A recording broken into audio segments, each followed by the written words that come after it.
En logoiwek alak komiten kaiweisyet nebo kolany barak koitetab biik kenyorchingei miondo noton nebo Mpox missing ko en kasarta nerutoi biik koityi kebeberwek cheterter chebo emoni kasarta nebo igorwek.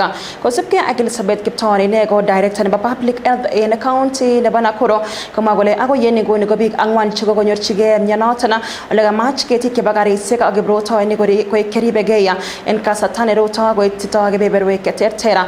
Kounoton komwae Solomon Mwaneki ne ine kobunu kibagengeit noton nebo Amref kole tesetai kokochin kakuyet kiboitinik chebo tililindo en county nebo Nakuru asikomuch kotoret biikab emet. We have mapped the 10 hotspots that are along the northern transport corridor, where we have stopovers for the truck drivers. We know these cases are occurring in the neighboring countries. And as the population they move at times they get exposed and they move with the disease. So it is not basically the truck drivers alone, but even people that visit those countries that are reporting cases. So we have we have plans to sensitize the truck drivers so that they also report to us when they get sick. They report to us immediately. Like our first case of Mpox was actually a truck driver who called us. That driver called us through the Public Health Emergency Operations Center that he was suspecting that he had COVID and he was unable to proceed with the journey.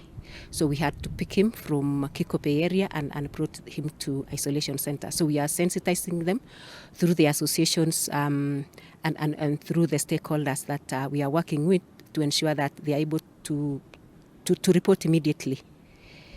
We also sensitizing the patrons to the lodgings along the highway because one of the modes of transmission is through linen. So we have sensitized the patrons and we are continuing to sensitize them so that the handlers of this linen take the necessary precautions to ensure that they don't infect themselves. At the same time, they ensure that they disinfect the linen every time they are doing the cleaning and change them so that we don't have people using the same linen because it's a risk for transmission. And as AMREF, we are supporting the county government of Nakuru to implement the already developed Mpox response plan. And as we address the response, we are specifically supporting the capacity building, training the frontline health workers, and of course, as part of health system strengthening, we are training the trainer of trainees so that they can be able to supporting us cascade the trainings to the lower levels or in the sub-counties and the